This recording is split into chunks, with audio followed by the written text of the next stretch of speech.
Apocalipse capítulo 2, quero ler com vocês a partir do versículo 1, vamos até o 7, o texto da palavra diz: ao anjo da igreja em Éfeso, escreve: estas coisas diz aquele que conserva na mão direita as 7 estrelas e que anda no meio dos 7 candeeiros de ouro. Conheço as tuas obras, tanto o teu labor como a tua perseverança, e que não podes suportar homens maus, e que puseste à prova os que a si mesmos se declaram apóstolos e não são, e os achastes mentirosos, e tens perseverança, e suportaste provas por causa do meu nome, e não te deixastes esmorecer. Tenho, porém, contra ti que abandonaste o teu primeiro amor. Lembra-te, pois, de onde caíste, arrepende-te e volta à prática das primeiras obras. E se não, venho a ti e moverei do seu lugar o teu candeeiro, caso não te arrependas. Tens, contudo, a teu favor que odeia as obras dos nicolaítas, as quais eu também odeio. Quem tem ouvidos, ouça o que o Espírito diz às igrejas. Ao vencedor, dar-lhe-ei que se alimente da árvore da vida, que se encontra no paraíso de Deus. Queridos, a carta à igreja de Éfeso é a primeira dentre as 7 cartas que foram escritas por João ali na ilha de Patmos. E João escreveu debaixo de uma revelação que ele teve uma visão, onde o Senhor Jesus disse para que ele escrevesse a respeito de algumas coisas que aconteceriam, que ocorreriam. Então João está escrevendo, e a primeira carta que ele escreve é essa igreja, a igreja de Éfeso.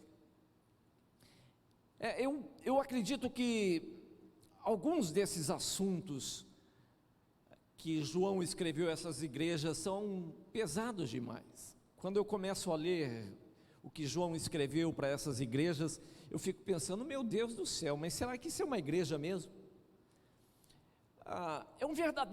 Tem algumas dessas cartas que você olha, você fala, é um verdadeiro puxão de orelha na igreja.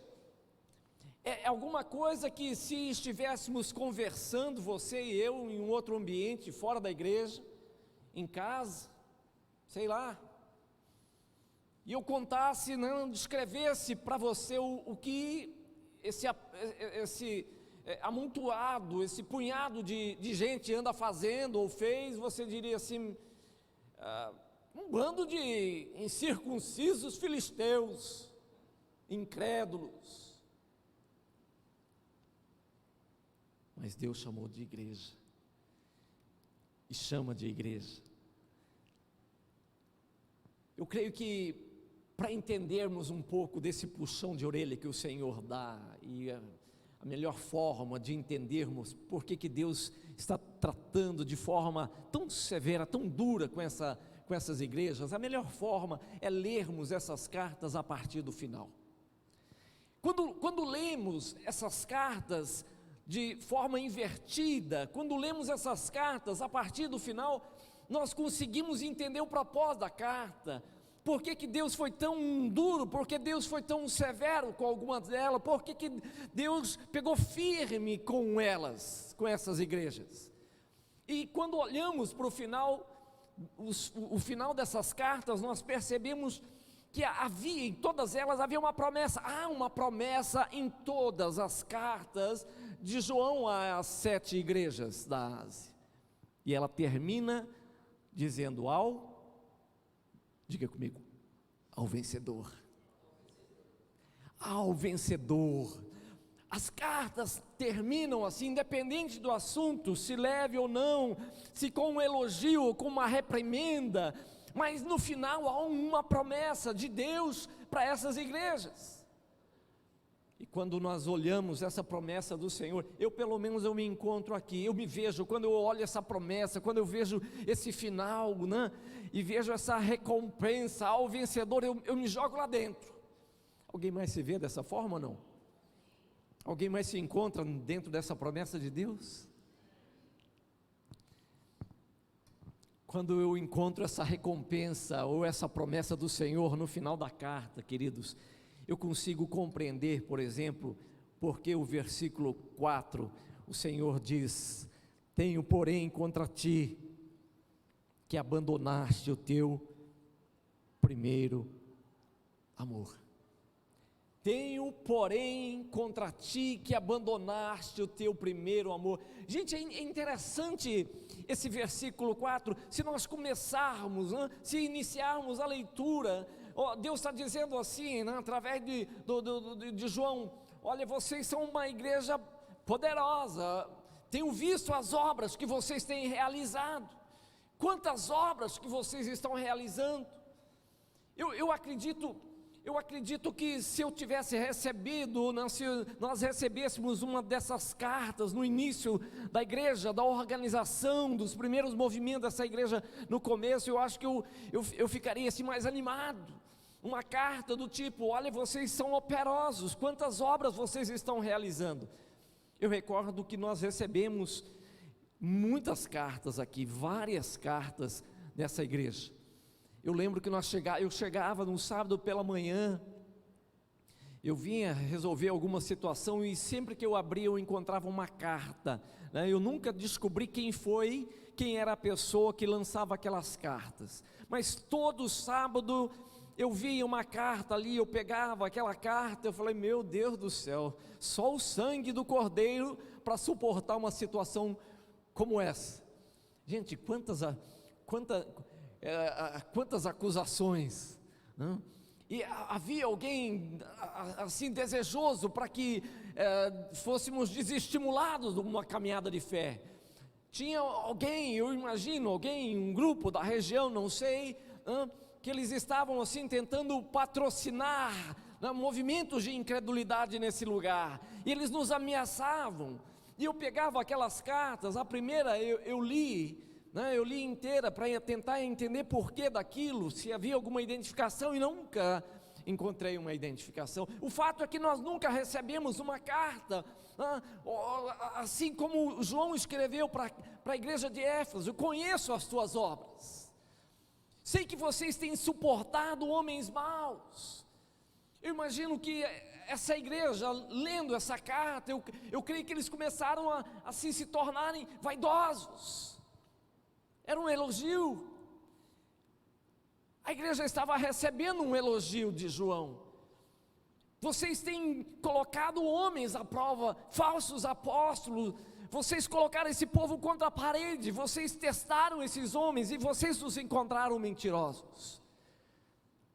Só que no versículo 4, na continuidade da carta, João disse, ou o Senhor disse através de João: mas tem algo que pesa contra vocês. Eu tenho algo contra vocês. Queridos, não é um grupo como esse grupo que não sei de onde surgiu, que deixou uma carta, ou deixava cartas debaixo da porta, não. Era o próprio Deus dizendo para aquela igreja: ei, apesar de tudo, apesar da tua obra, do teu labor, da tua perseverança, vocês é um povo que persevera, não desanima. O vento bate e vocês ficam firmes. Vocês assim, é admirável o que vocês estão fazendo, a edificação de vocês dentro desse lugar é poderoso demais. Mas eu tenho algo contra vocês, porque vocês abandonaram o primeiro amor. Sabe, queridos, quando eu olho esse versículo 4, dentro desse contexto, eu fico pensando, Deus estava dando uma reprimenda, mas aquele que ama pode fazer isso. O pai que ama, ele tem a condição de trazer o filho do lado e puxar a orelha do filho, sim ou não, pais? Quando nós não amamos, aquele que não é amado, ele faz todas as coisas a seu bel prazer. Ninguém barra essa pessoa, ninguém põe a mão no peito e diz: ei, o que você está fazendo da tua vida, da tua história, aonde você pretende chegar, com as tuas decisões. Quando nós não temos alguém que põe a mão e nos repreende, e nos exorta e nos dá uma palavra às vezes dura, difícil de engolir, é porque nós não estamos sendo amados. Sabia disso?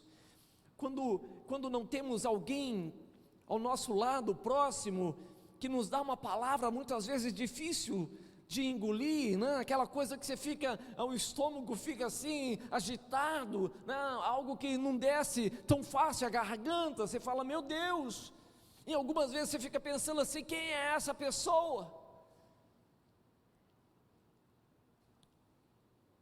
Aquele que ama, repreende. Dá um sorriso, põe um sorriso nos lábios. Aquele que ama, repreende. Meu Deus, é gostoso ser repreendido? Não. Mas se você é filho, entenda isso, se você é filho, você vai ser repreendido.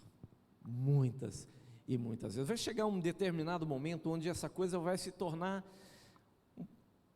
assim, uma raridade. Uma raridade. E uma coisa que nós deveríamos, na verdade, nós deveríamos pagar para sentarmos ao lado de alguém e falar assim, cara, por favor, meu irmão, minha irmã, você me ama de verdade? Me auxilie, como é que eu estou? Como que eu estou andando? A qualidade das minhas decisões, como é que é isso? Sabe, queridos, nós temos hoje exatamente a medida daquilo que foi investido nas nossas vidas.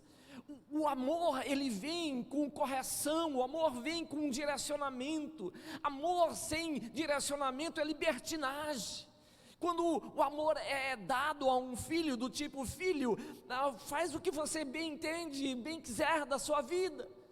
Nós estamos arrebentando com a vida dos nossos filhos, porque amamos os nossos filhos, porque assim desejamos que os nossos filhos cheguem a um lugar, não percam o destino, não percam o alvo. Nós colocamos eles do lado e formamos, investimos na vida deles. Amém?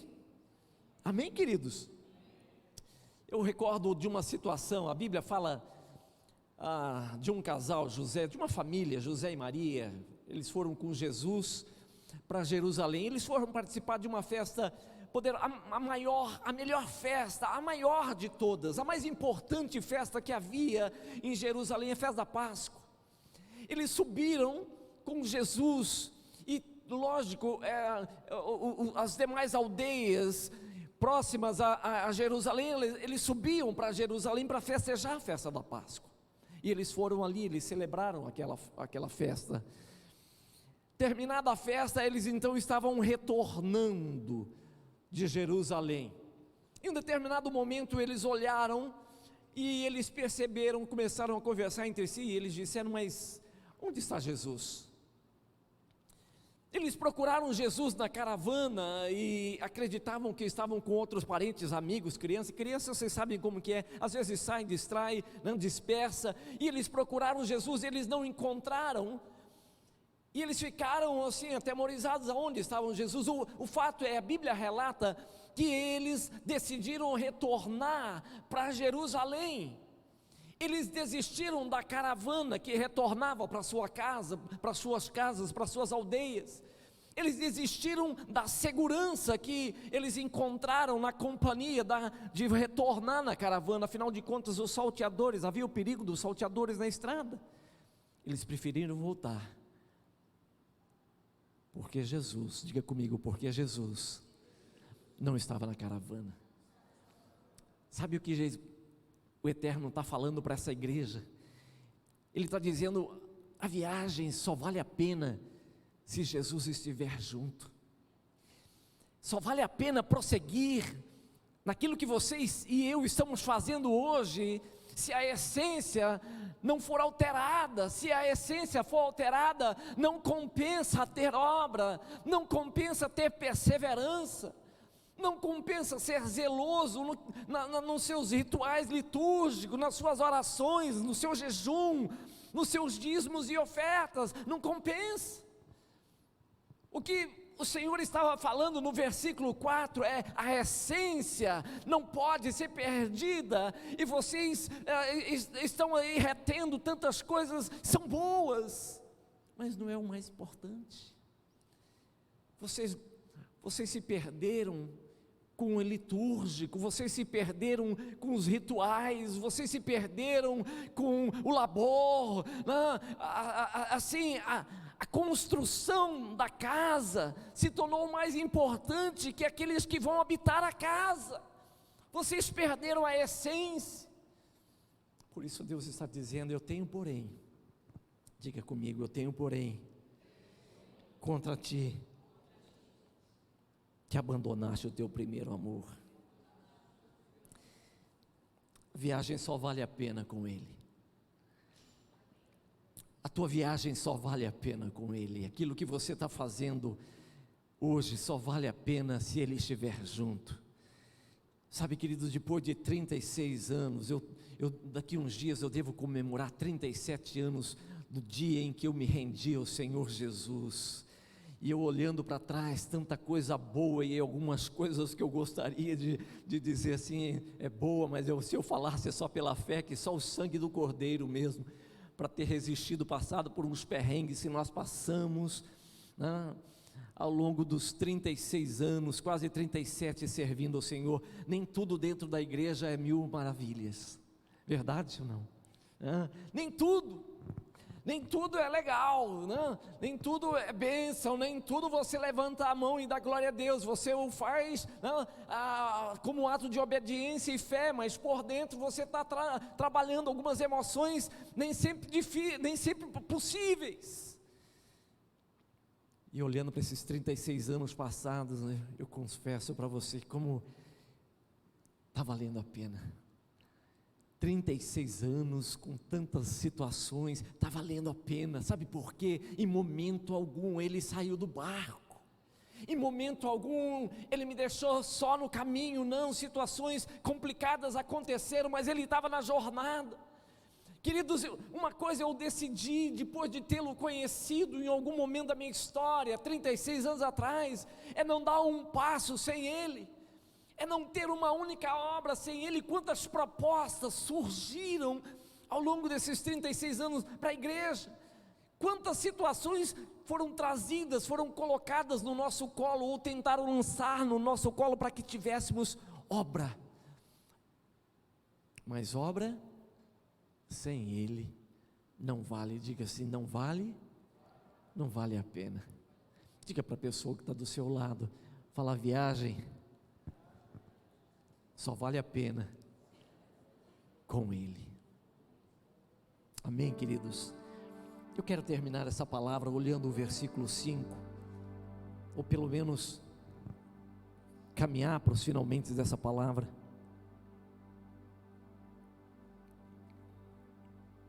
Não sei se foi meu filho ou minha esposa que disseram um dia para mim, acho que foi a minha esposa, falou: você quando fala que está terminando, você pede para o pessoal ficar em pé, você ainda ministra 15 minutos, então, assim, fica sentadinho, né? Mas eu estou caminhando para os finalmente, amém? Versículo 5, lembra-te pois de onde caíste, arrepende-te e volta à prática das primeiras obras, senão venho a ti e moverei do seu lugar o teu candeeiro, caso não te arrependas. Sabe, queridos, eu creio que está na hora de assumirmos a responsabilidade pelas nossas escolhas. O texto bíblico diz: lembra-te pois de onde?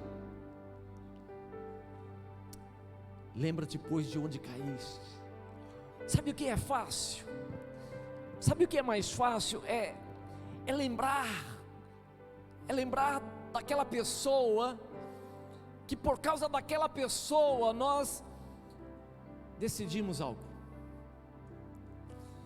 Às vezes nós conseguimos lembrar da vida daquele pai, daquela mãe, daquele vizinho, daquele líder, aquele líder que inadvertidamente ele falou algo para a gente, e porque ele falou algo para a gente, nós nos desviamos da fé. Não esquecemos, não posso esquecer, jamais.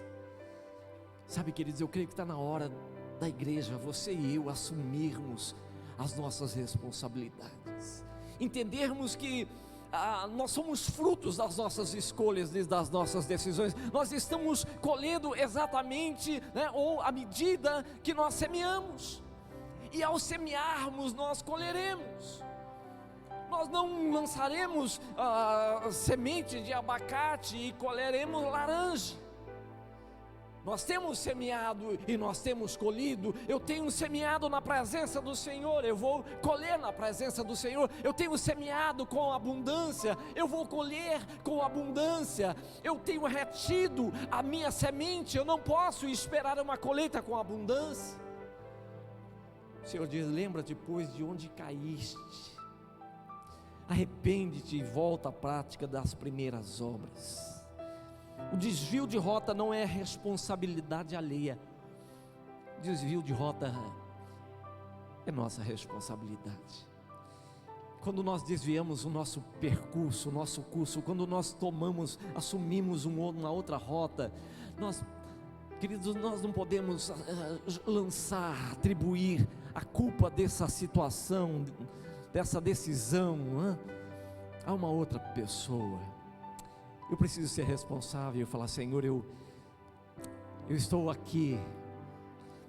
Isso é consequência, isso é resultado de uma decisão que eu tomei lá atrás, de uma escolha que eu tomei lá atrás. Hoje eu estou colhendo, hoje eu estou comendo, hoje eu estou saboreando esses frutos, mas isso é resultado daquele dia onde eu cavei e eu decidi colocar aquela semente.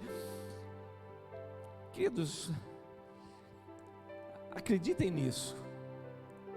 A semente, todas elas carregam um poder poderoso para produzir. Elas produzem, elas crescem. Eu fico impressionado, eu não sei quantos de vocês já viram isso. Eu ando pelas ruas de Campo Grande e por muitos anos eu trabalhei no centro da cidade. No centro da cidade eu creio que eu fiquei 23 anos trabalhando ali, parte central. E sempre que eu saía para o almoço, às vezes ainda quando passava de carro, vinha resolver algumas coisas no centro, eu ficava admirado, com alguns imóveis, eu creio abandonados, outros não, mas verdadeiras árvores cresceram assim na parte de cima dos imóveis. Ainda hoje é possível você passar em alguns imóveis no centro de Campo Grande e você perceber: meu Deus, esse imóvel perdeu a utilidade, ou seja, eles para tirar aquela árvore daquela parede, eles vão ter que destruir toda a parede. Em algumas situações o imóvel foi assim fatalmente danificado, perdido. Um dia um pássaro, uma semente, o vento trouxe uma semente e não havia terra, mas havia uma fresta, uma rachadura na parede. E aquela semente entrou. Agora acredite nisso, aquela semente cresceu. Como cresceu, não sei, mas ela cresceu, se transformou numa árvore. Sabe, queridos,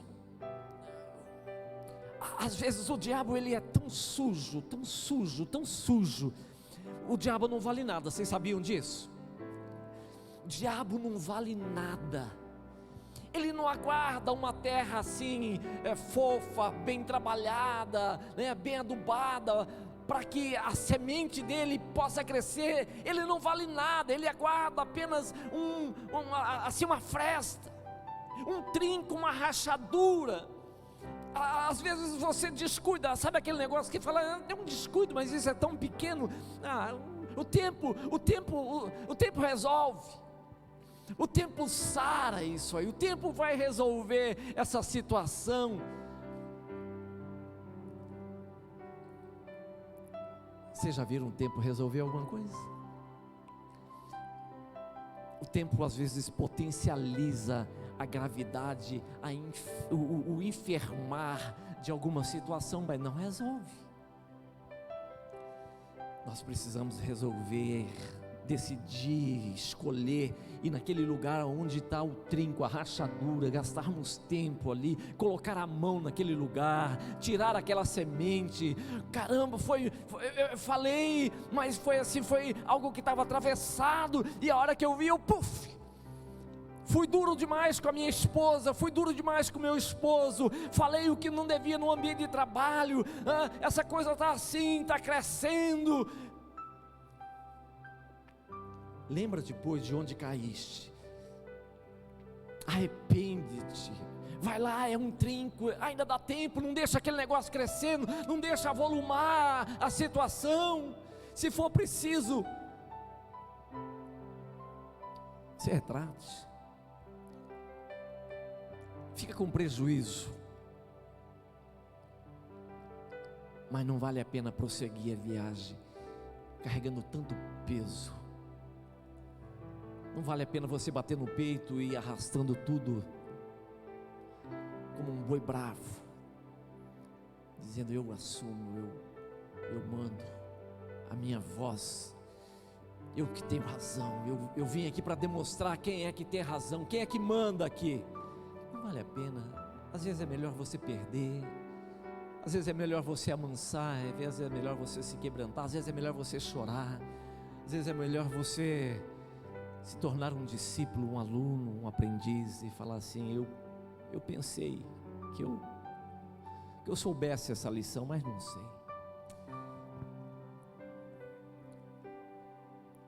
Eu gosto de olhar essas cartas de João a partir do final, porque quando você olha o final, você sabe, por mais dolorida, mais difícil que sejam as situações que Ele esteja tratando, que Deus se levanta para resolver com você. Você sabe, no final, o que Deus quer mesmo é ajustar a tua rota. Ele quer ajustar a tua rota. Por que Ele está sendo duro com a igreja? Porque para eles não perderem a rota, para eles não caminharem, né, levando tudo no peito, na força do braço, e lá na frente eles perceberem: meu Deus, fizemos toda essa jornada, toda essa trajetória, né? Edificamos isso, edificamos aquilo, celebramos isso, aquilo outro, mas onde está Jesus? Aonde está a essência em tudo aquilo que nós fizemos? O que é possível pegar, o que é possível apresentar diante de Deus como algo com fundamento, algo estável, algo com peso de eternidade? Por isso é bom você olhar para o final. O final tem uma promessa ao vencedor. Essa é uma grande chave que eu aprendi, que eu tenho carregado até hoje, porque tantas e tantas e tantas vezes eu passei e ainda passo por situações das quais eu gostaria de não passar, não me submeter, não ter que engolir novamente. Mas sabe por que eu passo, suporto? Porque eu li o final. E no final diz que nós estaremos com Ele, juntinho. No final está dito que o Senhor vai estar dirá: ei, bendito, que legal que você chegou, ralou bastante, mas você chegou, que maravilha. Estava difícil, né? Acompanhei, eu estive com você em toda a trajetória, quase que teus pés resvalaram, mas agora entra bendito para o gozo eterno, para o lugar que eu preparei desde antes da fundação do mundo. Eu preparei para você um lugar poderoso, especial. Eu li a partir do final, e porque eu li o livro a partir do final, eu aguento, suporto todo o processo. O processo está complicado, está difícil. É mais difícil e complicado para quem não conhece o final. Tem muita gente perdendo a fé, tem muita gente se desviando, tem muita gente se escandalizando, porque eles não leram o final, e eles não sabem o que lhe está reservado. O Senhor diz: nem olhos viram, nem ouvidos ouviram, nem jamais penetrou em coração humano o que Deus tem reservado para aqueles que o amam. Final. Quando você sabe do final, queridos, fica tudo mais fácil. E as pessoas tentam desviar você da fé, e elas lançam cartas sob a porta, né? E eles ameaçam, e eles dizem: você ainda está servindo esse Deus, olha a tua situação, olha o que você tem suportado. Você olha para aquela pessoa, você pode olhar e falar: você não conhece o final do livro. Se você conhecesse o final do livro, você levantaria suas mãos e diria: glórias ao Pai, ao Filho, ao Espírito Santo, Ele que me reservou, Ele que tem reservado coisas poderosas, grandiosas para a minha vida, e porque Ele tem prometido, eu prefiro confiar nele, na palavra dele, ser fiel dentro do chamado. Ei, queridos, leia o final. Eu sei que alguns de vocês talvez estejam suportando dores, situações complicadas, porque você ainda não leu o final do livro. Talvez você esteja escandalizado, tropeçando, embaraçado com a introdução do livro. Tem gente que chega na introdução e fala: meu Deus, está difícil, complicado, não entendi nada. Para, trava ali, ei, avança. Leia a partir do final. A partir do final você vem caminhando. E aí você fala: ah, Senhor, agora eu entendo. Agora eu entendo porque tanta situação. Agora eu entendo porque o Senhor fechou aquela porta. Agora eu entendo porque o Senhor afastou aquela pessoa. Agora eu entendo porque o Senhor levou para longe aquela situação. Agora eu entendo. Por quê? Você leu o final. Fica tudo mais fácil.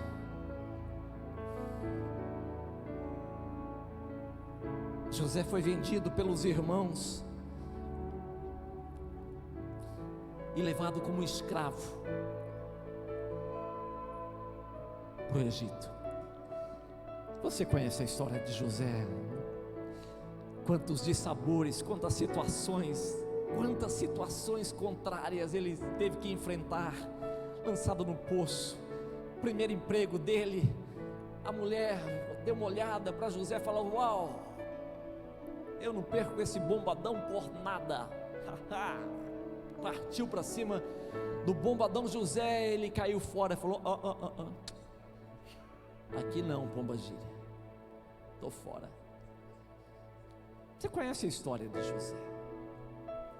Por que é que José suportou tudo que ele suportou, queridos? Sabe por quê? Porque ele tinha lido o final do livro. Ele conhecia o final da história. Um dia lá atrás o Senhor deu uma visão para ele, um sonho, e ele viu o sol, as estrelas, ele viu todos se inclinando diante dele, e ele guardou aquilo. Por isso ele permaneceu firme diante de tantas situações contrárias. Ele conhecia o final. O poço não poderia tirar a fé. A mulher de Potifar não poderia. Assim, a ingratidão, o esquecimento na prisão não poderia. Ele estava reservado. Ele sabia, ele estava destinado a se tornar um homem grande. Conheça o final da história. Isso vai facilitar a tua caminhada em Deus. Amém, queridos? Olha, eu queria pedir para que você efetivamente se colocasse em pé. Nós vamos adorar o Senhor. Minha esposa diz que eu levo uns 15 minutos ministrando, mas dessa vez eu vou surpreendê-la.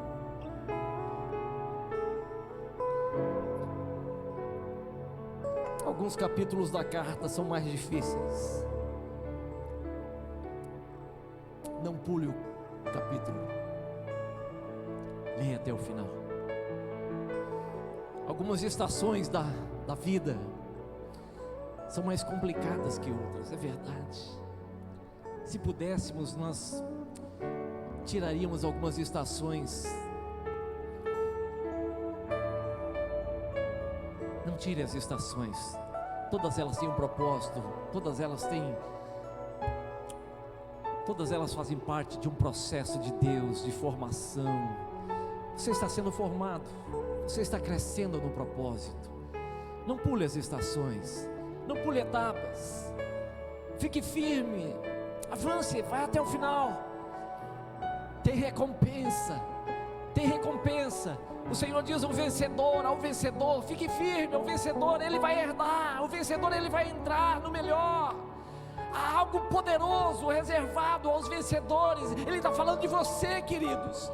O Senhor está falando a respeito da sua vida, é o teu destino, é o teu futuro, é a nossa história que está ali reservada no final do livro.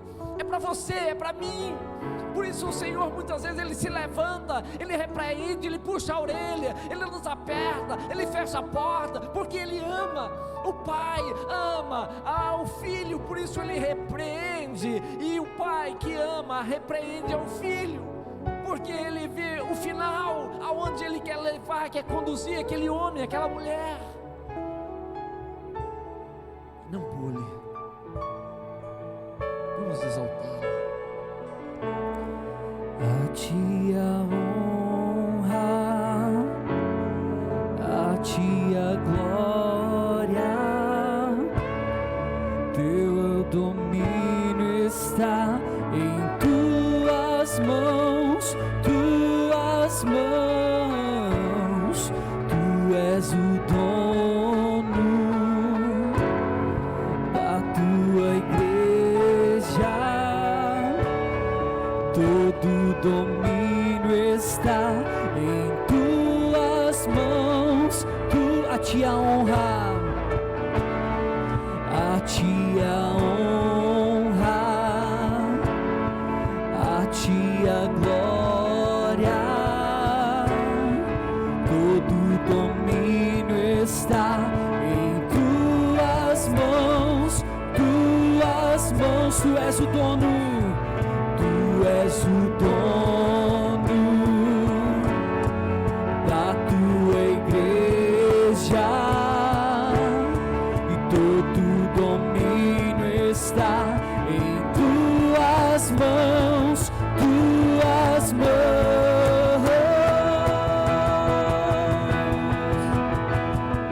Glória ao Filho na sua igreja, somos o corpo de Cristo.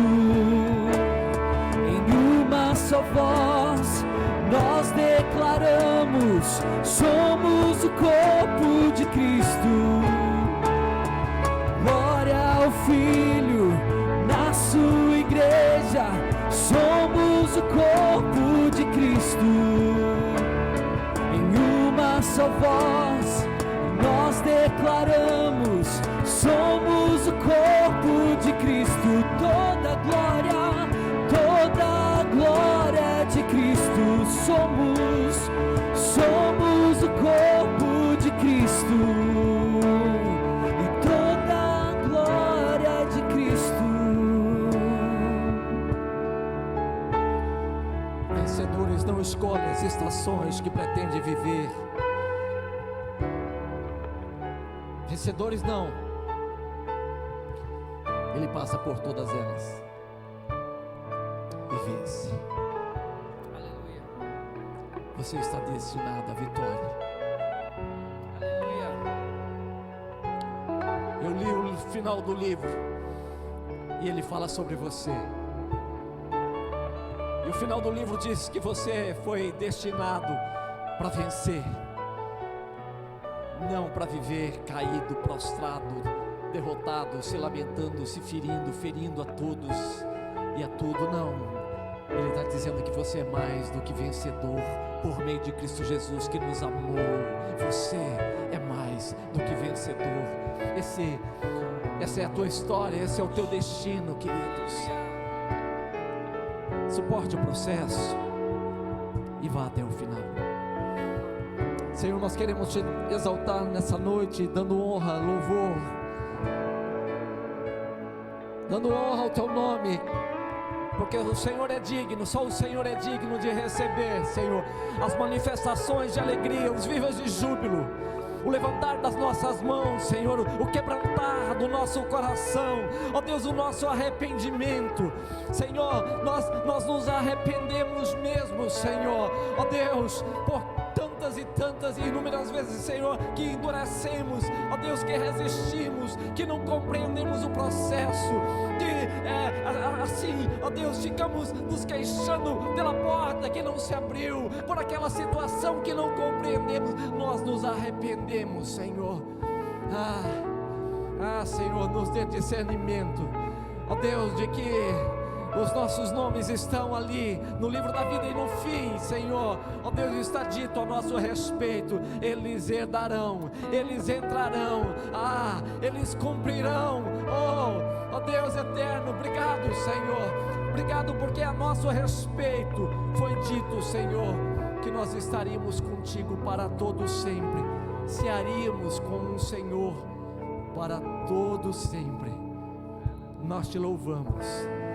Que a graça do Senhor, o teu amor possa fortalecer a tua igreja, animá-los, fortalecê-los, Senhor. Que a palavra do Senhor, ó Deus, possa assim, Pai, trazer um novo ânimo à vida dessas famílias, Senhor. Ó Deus, que têm se reunido nesse lugar, que eles recebam graça e mais graça, graça sobre graça, Senhor, e se torne assim, esse povo vitorioso, alegre, celebrativo, Senhor. Ó Deus, um povo que caminha em vitória, um povo que não desiste, Senhor, um povo que não retrocede, mas que avança, Senhor, um povo que tem obra, um povo que tem perseverança, mas um povo que não perde a essência, que não deixa o primeiro amor de lado. Ó Deus, um povo que sabe, ó Deus, lidar com as prioridades, com aquilo que é urgente e com aquilo que é importante também. Abençoa o teu povo assim, ó Deus, que as ternas e as eternas misericórdias do Senhor sejam sobre a tua igreja, desde agora, para todo sempre, em nome do Senhor Jesus. Amém, amém, graças a Deus.